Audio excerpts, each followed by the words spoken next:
జై శ్రీరామ్. మనసెరిగినవాడు మా దేవుడు శ్రీరాముడు అంటూ కొలిచే జాతి మనది.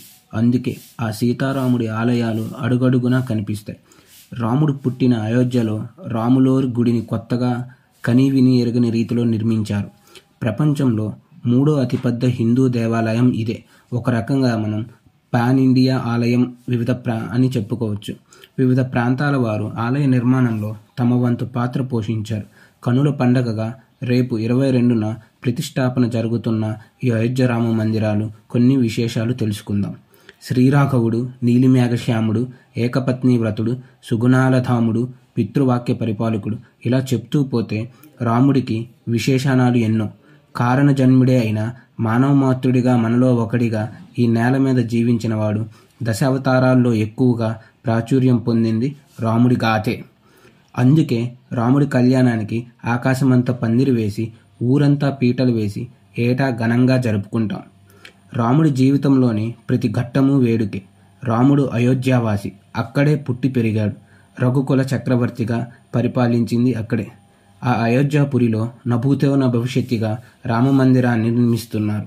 శ్రీరామ జన్మభూమి తీర్థక్షేత్ర ట్రస్ట్ ఆధ్వర్యంలో L&T కంపెనీ నిర్మిస్తుంది. ఉపలయాలు, ఇతర నిర్మాణాలను టాటా కన్సల్టెన్సీ ఇంజనీర్స్ లిమిటెడ్ చేపట్టింది. ఇప్పటికే తొలిదశ నిర్మాణం పూర్తి అయింది. ఈ అయోధ్య రామ మందిరం శాశ్వతంగా నిలిచిపోయేలా చాలా జాగ్రత్తలు తీసుకున్నారు. ఉత్తర భారతదేశానికి సంబంధించిన నగర సాంప్రదాయ శైలిలో అష్టభుజి ఆకారంలో రామ మందిరాన్ని నిర్మిస్తున్నారు. ఈ అష్టభుజి ఆకారం వల్ల ఇది భూకంప ప్రకంపల నుండి కాపాడగలగదు. 2000 ఏళ్లకు పైగా నిలిచి ఉండేలా ఈ కట్టడి నిర్మాణం జరుగుతుంది. ఎక్కడా ఇనుము, కలపను వాడలేదు. రిక్టార్ స్కేలుపై 10% తీవ్రతతో భూకంపం వచ్చినా తట్టుకునే ఈ శక్తి ఈ ఆలయానికి ఉంది. మొత్తం 70 ఎకరాల విస్తీర్ణంలో 70% ప్రాంతం ఇప్పటికీ పచ్చదనంతో కలకలలాడేలా ఆలయ ఆవరణ రూపకల్పన చేశారు. రామ మందిరం సువిశాలమైన 3 అంతస్తుల భవనం. ఒక్కో అంతస్తు 20 అడుగుల ఎత్తుతో ఉంటుంది.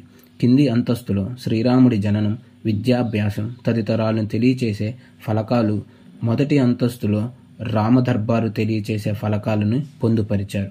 నృత్య, రంగ్, సభా ప్రార్థన, కీర్తనా మండపాలు ఉంటాయి. అహ్మదాబాదుకు చెందిన చంద్రకాంత్ సోంపూరా ఆలయ నిర్మాణానికి ప్రధాన ఆర్కిటెక్ట్గా వ్యవహరిస్తున్నారు. గత 15 తరాలుగా 100కు పైగా ఆలయ నిర్మాణాలను చేసిన ఘనత ఈ సోంపూర్ కుటుంబానిది. ఆలయ వెడల్పు 250 అడుగులు, పొడవు 380 అడుగులు, ఎత్తు 161 అడుగులు. రామ మందిరం పూర్తిగా రాతి కట్టడం. దేవాలయ నిర్మాణానికి 21 నుంచి 22 లక్షల క్యూబిక్ మీటర్ల రాయిని వాడారు. అంత పెద్ద రాతి నిర్మాణాన్ని గడిచిన 200 ఏళ్లలో దేశంలో మరెక్కడా నిర్మించలేదు. ఈ ఆలయంలో 392 స్తంభాలు, 44 ద్వారాలు ఉన్నాయి. గుడి లోపల భాగంలో నేల నుంచి 21 అడుగుల ఎత్తు వరకు గ్రానైట్తో తాపడం చేశారు. తెలంగాణ, కర్ణాటక నుంచి తెప్పించిన 17,000 గ్రానైట్ల బ్లాకుల్ని దీనికోసం వాడారు. శ్రీరామ పదాన్ని లిఖించిన ప్రత్యేక ఇటుకల్ని నిర్మాణంలో ఉపయోగించారు. వీటిని రామశిలులుగా పిలుస్తున్నారు. రామ మందిరం చుట్టూ 732 మీటర్ల పొడవు, 14 అడుగుల వెడల్పుతో దీర్ఘచతురస్రాకారంలో ప్రహరీని నిర్మించారు. 4 మూలల్లో శివుడు, దేవి భగవతి, సూర్యుడు, వినాయకుడి మందిరాలను ఏర్పాటు చేశారు.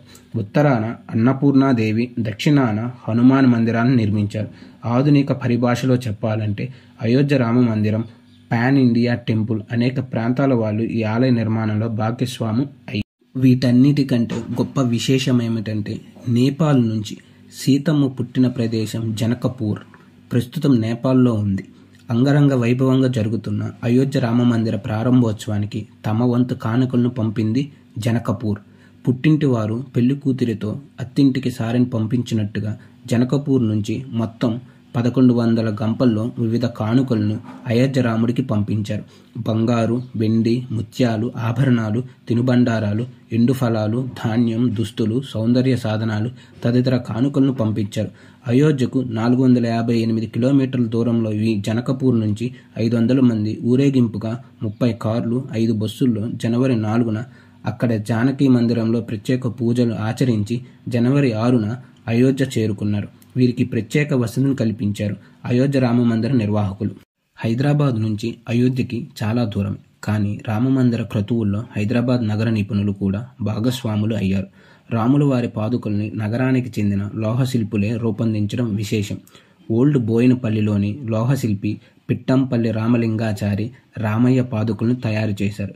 ఇక్కడ ప్రత్యేకంగా రూపొందించిన శ్రీ మధ్విరాట్ కళాకుటీర్లో రామలింగాచారితో పాటు మరో 6 మంది నిపుణులు 25 రోజుల పాటు శ్రమించి పాదుకలను తయారు చేశారు. ఇవి పంచలోహ పాదుకలు. వీటి మొత్తం బరువు 12 కిలోలు 800 గ్రాములు.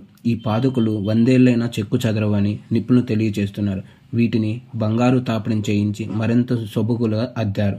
అలాగే హైదరాబాదుకు చెందిన అనురాధ టింబర్ డిపో నిపుణులు అయోధ్య ఆలయ తలుపులు, ప్రధాన ద్వారాలను రూపొందిస్తున్నారు. మహారాష్ట్రలోని బల్హార్షా నుంచి తెచ్చిన టేకుతో ఈ తలుపులను తయారు చేస్తున్నారు. గర్భగుడి తలుపులు 8 అడుగుల పొడవు, 12 అడుగుల వెడల్పు, 6 అంగుళాల మందంతో బంగారు తాపడంతో ఉంటాయి. తమిళనాడుకు చెందిన హస్తకళాకారులు ఈ తలుపుల్ని, నగీషాలను అద్దారు. అక్కడక్కడ రామాయణ గాథలను చిత్రీకరించారు. సిద్ధమైన తలుపుల్ని ఎప్పటికప్పుడు అయోధ్యకు పంపిస్తుంది అనురాధ టింబర్ డిపో సంస్థ. తెలంగాణలో ప్రతిష్టాత్మకంగా రూపొందించిన యాదాద్రి నారసింహుడి ఆలయానికి కూడా తలుపులు చేయించిన ఘనత ఈ సంస్థదే.